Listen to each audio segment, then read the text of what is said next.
Let me ask you something. If you and I sat down right now and I asked you, are you fully on track with what you said you wanted this year or this quarter?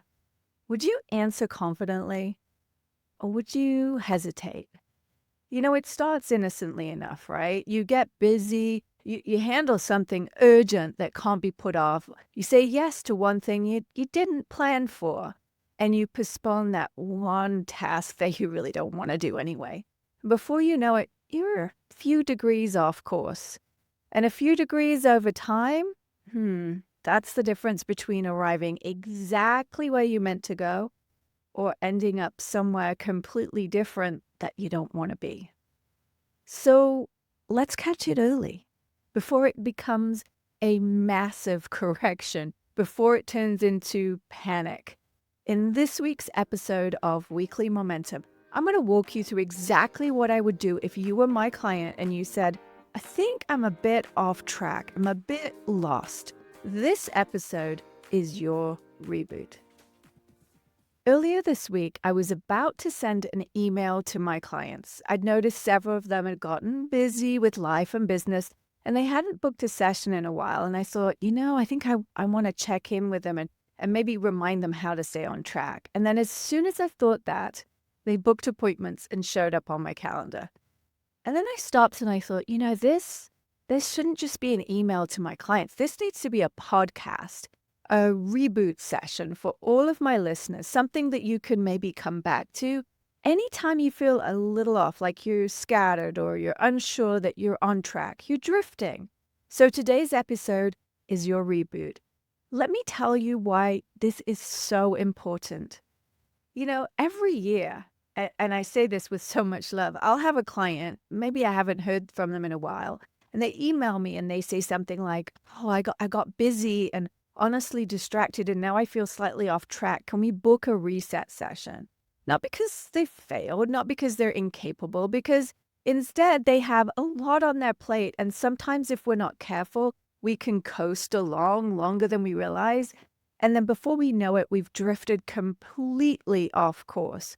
And honestly, that's human. That's life. We all get busy. We all handle urgent things. We all say yes to something maybe we didn't plan for. We all have weeks that, let's be honest, sometimes just feel like a blur. Sometimes I won't hear from a client for years, once even a decade. And then they come back and they let me know that they've been working the plan that we created together all that time ago.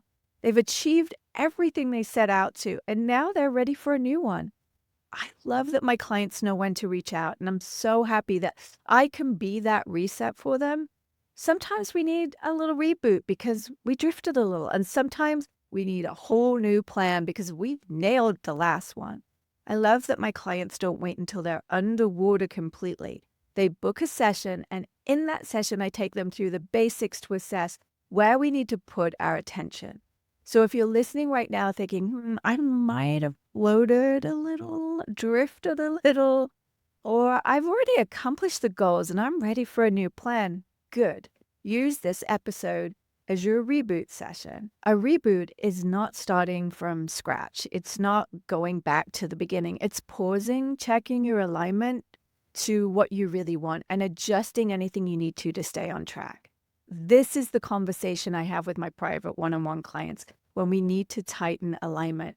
And in this episode, we're going to reboot. We're going to look at your year, your quarter, your progress, your KPIs, your calendar, your environments, and your recharge time. And by the end of this episode, you'll know exactly where you stand and exactly what to adjust. This is the episode that you might want to bookmark so that anytime you feel like you're drifting a little, anytime your week feels a little heavier than maybe it should, anytime you think, oh, wow, I might be slightly off, or anytime you run out of goals or vision, you have this session with me. Let's walk through it together. Let's start with annual clarity. Looking back at your goals for the year, do you have clear annual goals? Not themes, not kind of feelings, not I want to grow, actual clarity. If I asked you right now, what is the main goal for your year? Could you tell me? What if I asked you what revenue are you building towards? What profit margins are you targeting? Or what are your top 5 projects for this year? And if you're really focused, what are your top 5 not to do's this year? What are your top 3 life priorities this year? Could you answer those questions immediately? Because if the year isn't clear, everything's going to feel urgent. And if everything feels urgent, your week is going to feel overwhelming. This is also a great time to look at if you're measuring correctly. We're going to touch on this in a minute when we look at KPIs, but think about, do you know your revenue and your profit? If not, those numbers are incomplete. When you're clear, it reduces anxiety. And when your target is clearly defined, your brain can prioritize better. If you can't articulate what your year is in one sentence and answer some of the questions that I just put out there, your decisions are going to feel heavier than they need to. So take a moment, get clear on what is your annual main goal? What are your top 5 projects? Maybe even what are your top 5 not to do's this year, so that you can be really clear and make easy, focused decisions, prioritizing the right things that are going to help you make progress towards what you've defined that you want. If you don't clearly articulate what you want, then the world is just going to decide it for you, and it might not give you what you actually truly want.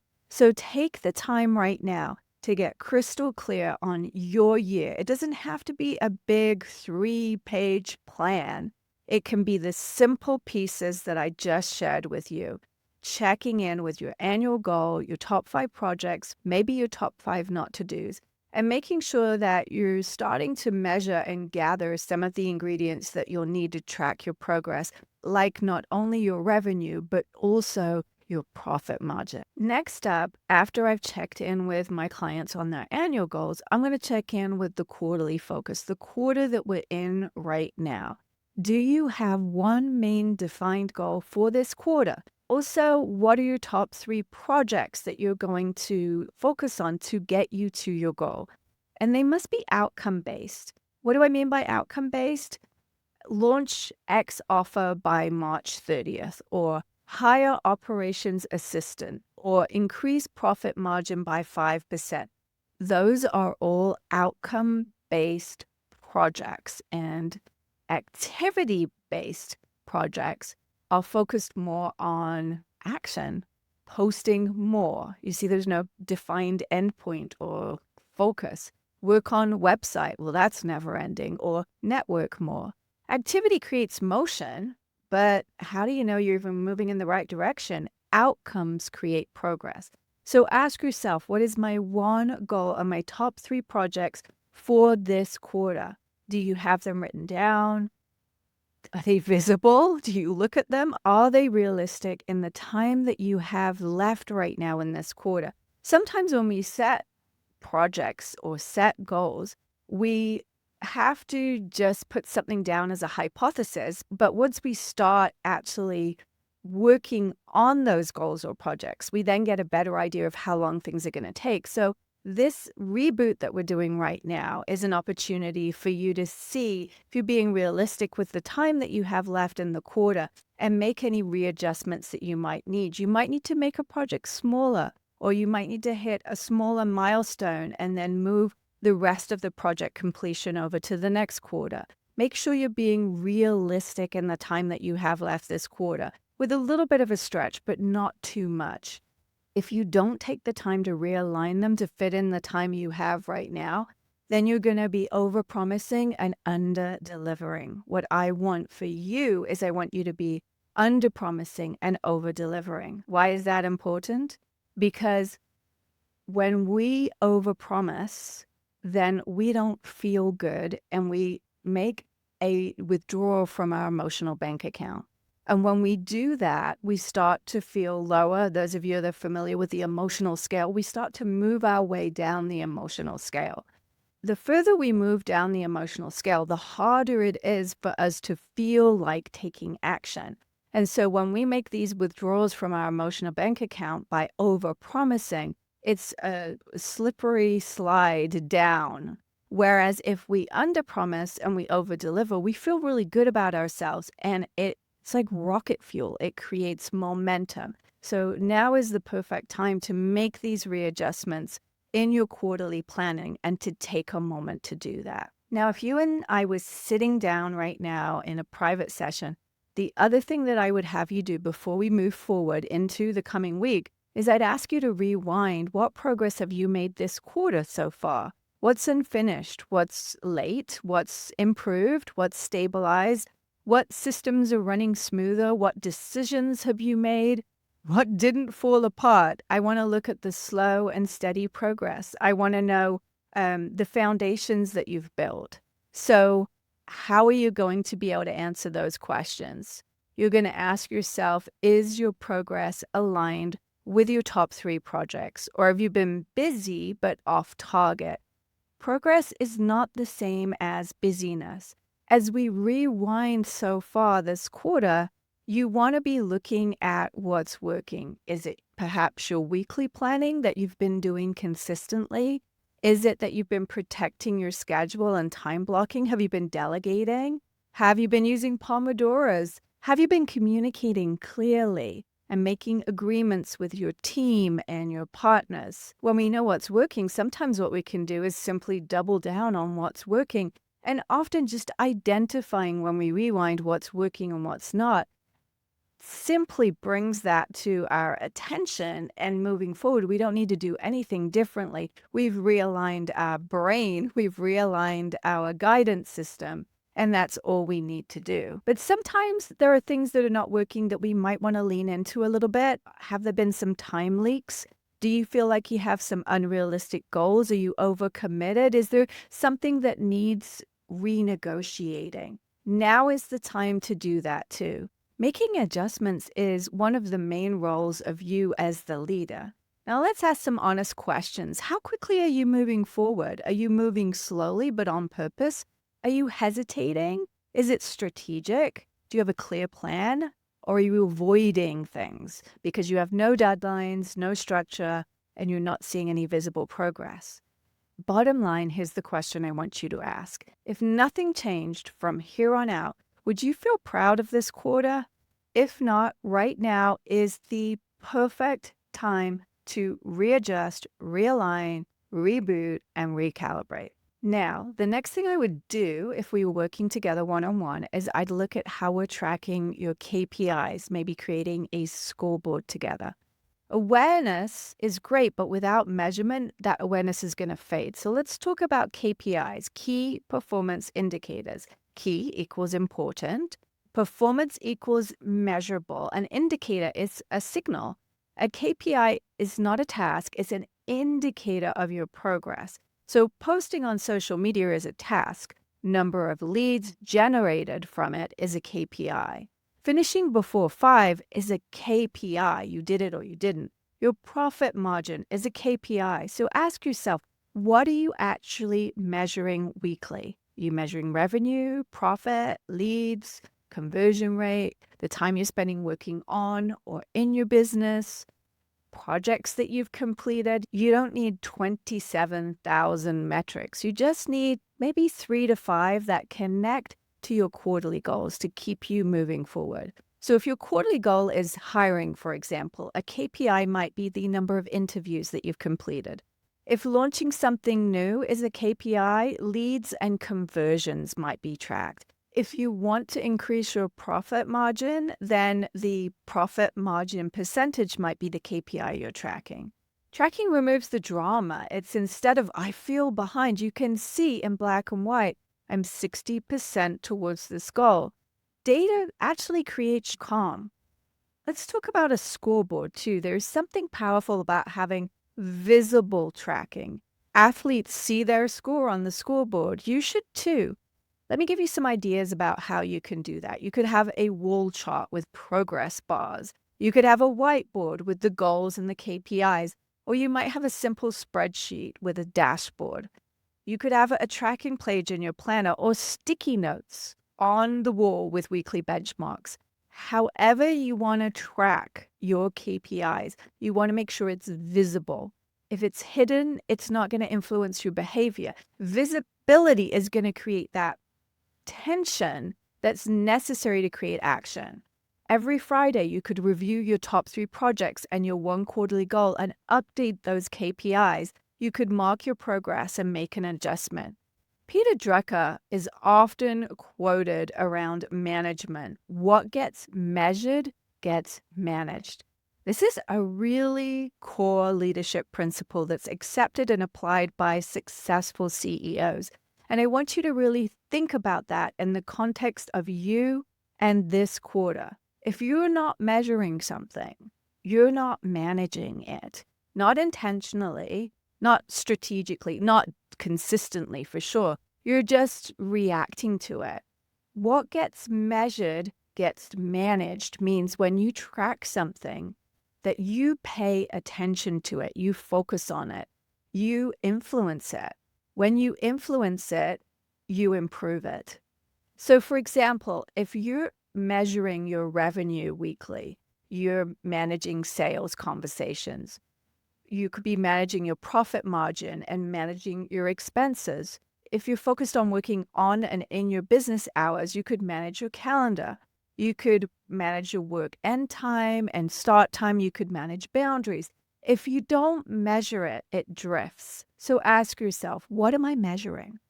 And what am I ignoring? What have I been just hoping improves on its own? Hope is not management. Measurement is. A KPI is simply the thing you've decided to manage. If your goal is to grow revenue, but you don't track leads generated, conversion rate, sales conversations booked, you're not managing your growth. You're just hoping. You're wishing for it. If your goal is to protect your evenings, but you're not tracking what time you actually stop working, you're not managing your boundaries. You're just hoping that it's going to pan out. If your goal is to move those top 3 projects forward, but you're not tracking any KPIs, you're not tracking the amount of hours you're working, you're not managing your focus, you're just reacting to your inbox. You're not measuring anything. So what are you measuring right now? And what are you just maybe emotionally reacting to? Because many business owners that don't have clear KPIs are simply reacting to a quiet sales week, a stressful day, or a heavy inbox, and feeling like everything's going to hell in a handbasket. But they don't look at the quarterly conversions rate. They don't look month over month progress or growth and compare it to last year. They're not looking at how much progress they're making towards their goals. When you measure properly, you can calm down because you can see a clear picture in black and white. Measurement creates awareness. Awareness is going to create that ownership, and ownership is going to be creating improvement. So if you write down your revenue goal on a whiteboard and update it weekly, you're going to behave differently. If you track work hours, you're going to defend them more. If you track how you're delegating, you're going to release control faster. That's why a visual scoreboard is so helpful, because what gets measured gets managed, and what gets managed moves. Drift happens when measurement disappears. When you stop checking your numbers, when you stop reviewing your quarter, when you stick your head in the sand and you stop looking at your calendar, when you stop updating your scoreboard, that is when things feel fuzzy. Rebooting is simply returning to the measurements, not judging, not saying, oh my gosh, I was off track, just coming back to the measurements. So if you haven't already for this quarter, I want you to choose 3 to 5 super simple KPIs, and they must connect directly to your top 3 projects or your quarterly goal. Update them weekly, make them visible. That is management. You don't manage what you don't measure, and you can't improve what you're unwilling to look at. All right, now, if I was sitting down with you as a client, the next thing we would do is we would open up your planner, hopefully one of my 90-day planners, or your calendar, and we would look at last week. Does the last week reflect what you've just said is important and that matters? Did you block off time to work in and on your business last week, or were other people's meetings booked first? Did that reactive time take over, or did you own your time? Were you driven by email and Slack requests and distractions and troubleshooting problems that came up and putting out fires? How much time did you spend last week on proactive work, creating things, strategy for the future, new systems. Did you spend your week multitasking last week? Did you know that context switching between tasks, really drains your energy? Did your top 3 projects receive any of your time, your energy, or your focus last week? Your calendar is the system that produces your KPIs. So as you look at the upcoming week, does your upcoming week reflect what you have just said matters? Have you blocked off time to work in and on your business? How can you add admin blocks and pad your schedule so you can anticipate time for some of that reactive work so it doesn't take over your week? Things like the email, the Slack, the distractions, and the fires and the problems that keep coming up, because they will keep coming up. You just need to set aside time to deal with them. And how much time do you want to spend working on your business in the next week? Creation, strategy, systems. How can you prevent multitasking so you can preserve your focus? How can you set clear boundaries, maybe using my color-coded system to group tasks together and stop that context switching, which is draining your energy? And have you set aside time in this upcoming week for your top 3 projects? Your calendar is the machine that is going to create your progress. It is going to deliver results with your KPIs. Okay, I just covered a lot, so let's take a quick pause for a second. If you're listening to this and you're realizing, oh my goodness, my calendar does not reflect what I say matters, it's not a matter of willpower that you need. You have not intentionally designed your week to support you as a winning environment. And that's exactly why I created Own Your Time, How to Design Your Ideal Schedule. Momentum doesn't come from pushing harder. It comes from better structure. And so inside that program, I literally walk you step by step through how to design your ideal week so you can use it as a template, not a fantasy version and not the reactive version, although there will be space for the reacting, but the one that actually supports your goals. In the program, you're going to figure out when your prime time really is and how you can protect it, how to schedule things like your money-making activities, and then how to build in recharge time without feeling guilty, and how to create a stepping stone schedule. We're also going to look at time blocking using Pomodoros and my whole color coding system. There's short lessons, clear steps, and you can take immediate implementation to create habits. That's how you're going to create momentum. So if you're ready to stop hoping your week fits into the format that you want it to, and instead you want to start designing it intentionally, I'm going to drop the link to the program Own Your Time below. All right, now that you know that you have that resource available if you need it, let's move into recharging and really setting up your environment for recovery. Your environment is going to shape your behavior, your habits. You can create winning environments, and that might mean a physical environment. You might want to make sure right now is a great time. Is your desk clear? Are the tools you need accessible? Also, digital environments can be winning ones. Notifications or too many tabs can be a big distraction, and we can shift that. And emotional, maybe there's some unsaid conversations, overcommitments, or unclear expectations. Discipline is going to be so much easier in a well-designed environment where those are taken care of. And you also want to build in time for recovery. When do you stop work? As you look at the week that you're stepping into, do you have white space intentionally built in? If you don't define start and end times and space to recharge, it's not going to suddenly pop in. You have to create the space for that. Sustainable success and progress and hitting your goals is going to require thoughtful pacing. You can't outwork a poor weekly design and lack of systems. You are going to need to design it intentionally. That was a lot. So take a breath and let's just take a moment to recap what we covered here. And you can also always re-listen. We started with an annual check-in, then a quarterly check-in, then we rewound and we assessed progress. We looked at KPIs and visible tracking, and then alignment with your weekly calendar. And finally, the environment, winning environments, and recharge time. We got you back on track and focused and realigned. Alignment between what you said you wanted and what you're measuring, what you're scheduling and what you're doing and what you're saying. Before today ends, I want you to write your year-end goal in one sentence. This year I will blank. Clear. Confirm your one goal and top 3 projects for this quarter that we're in right now and set 3 to 5 KPIs, creating a visual scoreboard. Clear off your desk or remove some digital and emotional clutter. Create a winning environment so that you can really succeed as we step into this week. I want you to hear me clearly when I say this. You are not behind. This is a check-in. This is the perfect place to adjust. This is exactly what I would have done in a session with you right now if you were one of my clients. If this episode was helpful, make sure you share it with a friend. And of course, make sure that you're both subscribed so you don't miss the next episode. I'm going to keep giving you conversations like this, clear, practical, and focused on helping you build real momentum and create progress.